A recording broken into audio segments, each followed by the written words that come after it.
Hey folks, welcome to another quick video. I was just doing a repair here on a Bally $6 million man.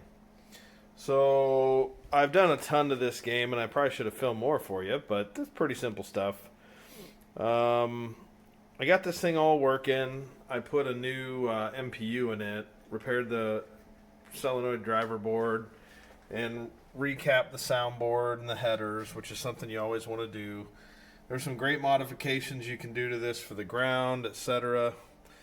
I went through and redid all the headers and changed the filter capacitor and updated the displays. I didn't change that big cap back there. I kind of wish I should have, but it was a while ago. But I got this board running, so it's going good. I had to put a new rectifier board in because the other one was burnt, had a hole burnt in it. And I went through and I got getting all the displays done. But one of the things that happens on these things inevitably after a long time is the lamp boards. I've since taken the lamp boards out. I'm going to convert this to LEDs.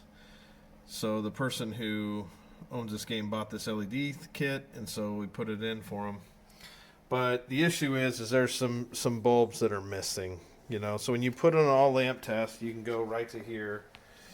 And if you go in your coin door and you hit this button here, this button right there, you'll go into all lamp tests and it'll flash every lamp.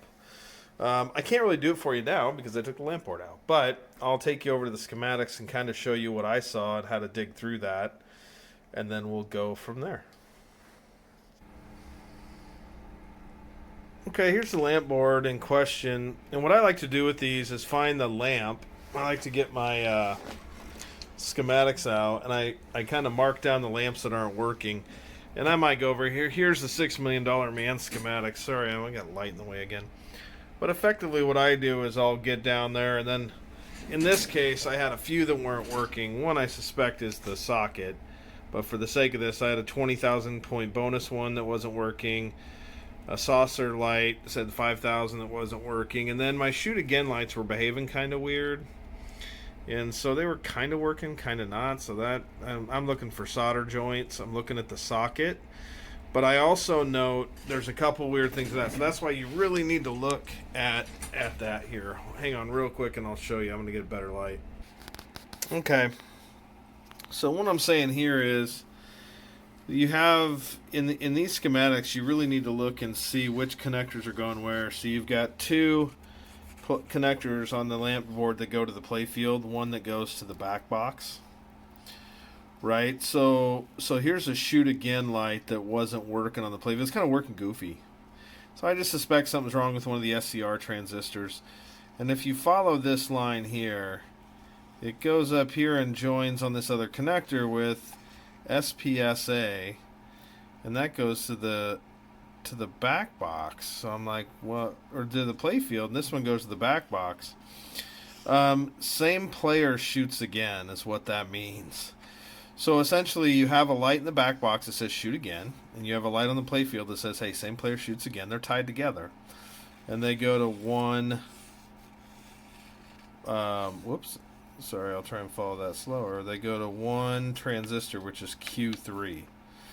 Now let's take a look at Q3 on the playfield, or on the lamp driver board. Alright, so here's my lamp driver board, and I like to even go through, there's MP106 transistors here, and there's what 2N5060 transistors, these little guys. Sometimes it'll use two of those, sometimes it'll just use one of these. This one happens to go to Q3, so if you see on my board, where's Q3? I even marked it. See anything weird with that one? Yeah, we do. And I just desoldered it. But effectively, these things love to get corrosion on them in the back box. That could be from the battery gas in the back of the playfield. The lamp driver board sits just underneath the MPU, and batteries can fail. Those batteries get, as they gas out, that gas is heavier than air, sits at the bottom of the back box, and it can chew up some of these transistors on the lower rung. If for whatever reason it got this, or maybe some battery goo dripped off it and got on that tab, and then you can even look, it ate its way all the way through. So my guess is it's partially working and doing some goofy things. I bet this thing's on its way out or struggling to work. But it was done. So we're going to replace that one. I actually have a parts lamp board, so I just kind of pull some of these. I do have M106s, that, new ones, but it's really easy and quick to do it. Pull it off my parts board to make sure these things don't fail that often. They can. But interesting. So that one, as you can see, is toast. Okay, so I have my meter set up here so you can see it. I'm going to test these 5060s, these SCRs. These transistors can go bad. Several on the, if you look at the schematics, there's several non-used ones. I mean, I suppose you could pull a non-used one on that lamp board if you didn't have one, but they're super cheap SCRs, or if you have a scrap board. I have one that got puked on a little bit, had some transistors that went bad, so I just used some of those. But let's test one of these. Let's test this 58. This leg here and this leg here, which on the board is going to be labeled your ground return, your collector.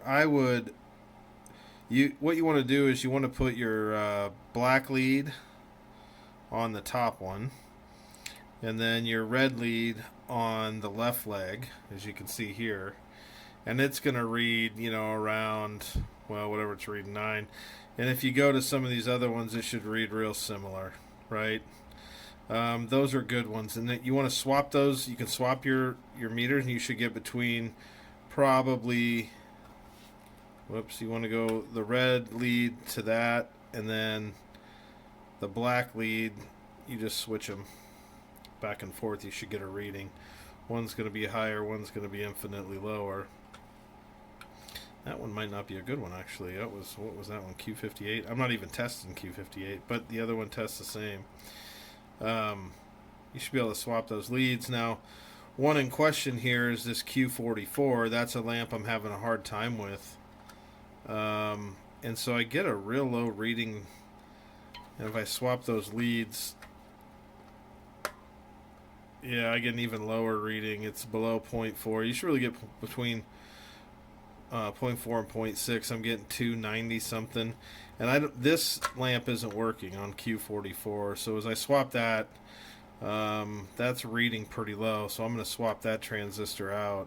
Then you go back to one right above it, and I know this one's working. So you can swap your leads either way, and I get, whoops.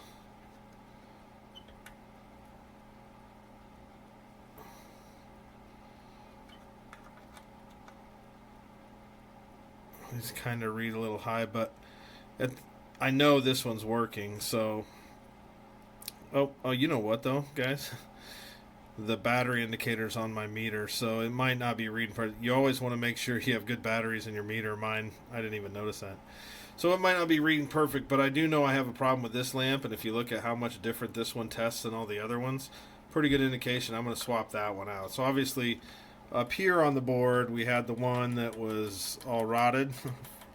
So that's no good. And then we have another lamp that's not working down here, and so I'll swap this one out too. So just an easy way to test them. You can also test these in the game. And you can use an alligator clip and clip directly to the lamp in the ground, and you should get lights to blink if your SCRs are bad. In this case, I'm just going to swap a few of these out and fix that problem. But I kind of wanted to show you, number one, you always want to visually inspect your board. Had I done a good job visually inspecting it, I probably would have swapped that one out anyway up here that was all crusty. And then these down here, you just want to mark. It's an easy way is to mark, go in the schematics, find out which lamp isn't working, figure out which SCR is attached to it. And sometimes you got to look real close, make sure you get the right Q reading, the transistor number. and then test those. And if they're testing anything out of spec, you want to swap those out. They're cheap. They're easy to get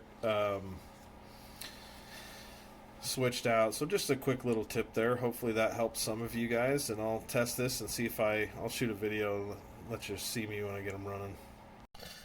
Okay, to end this video, whoops, sorry. To end this video, I came back here and the one transistor, one lamp I have that's not working, and when I went to pull the pin, the whole thing cracked. This thing's really brittle. So I'm going to go ahead and put a new header on this lamp socket, and I should have all my lamps working. And it turned out that all the pins were good except the one in question. So you guys can kind of see that. It broke right off, and it broke off. It was so brittle in the middle of that thing, it snapped the whole connector. So that's what the issue is. So I can't even show you. So anyway, hey, thanks for watching. And it's usually connectors, pins, and every now and then it's a lamp board SCR. So I guess that's the lesson for the day. Thanks, everybody. Take care.